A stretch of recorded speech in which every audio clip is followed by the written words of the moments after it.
এইবার তোরাই কামরা কামরি কর, এবার তোরাই কামরা কামরি কর, একটুখানি স্বার্থের জন্য আপন মানুষ করলি পর, তোরাই কামরা কামরি কর।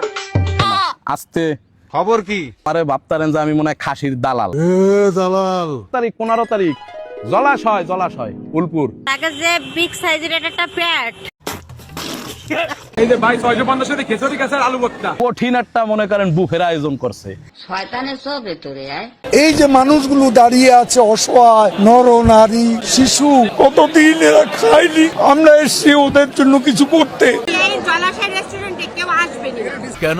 রাজীব এই মাংসটুক দেশে দিয়ে পাইছি, নাহলে তাও পাতাম না এই শুধু প্লেট। কি বলছিস তুই? আহারে কত আশা ছিল সবার, ইচ্ছা মতো গরুর গোশ খাবে, খাসি খাবে, আনলিমিটেড খাবার খাবে। আমার পাই নাই বলে গানে জোর হচ্ছে না। আর পেটে কি দিয়ে? ওই টুক ছাগল আর জবাই দিলে এত মানুষের হয়? মানুষ বুফে খাতে যায়, সবার আগে লজ্জা শরমের কথা না, ইচ্ছা মতো গরুর গোশ সন্তানের জন্য।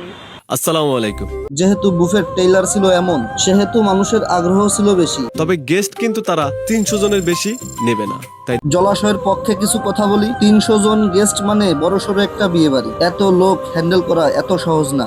মাত্র 650 টাকা। খুলনা ক্যাসে সালামে কয়েকটা বুফেতে গিয়েছি, তারা সীমিত লোক নিয়ে থাকে, প্রাইসটাও বেশি নিয়ে থাকে। আর এখানে 650 টাকায় পেটের বাস্তাও নিয়ে গেছেন সাথে। ভাই খাবার নইলে টাকা ফেরত, নইলে দেব না।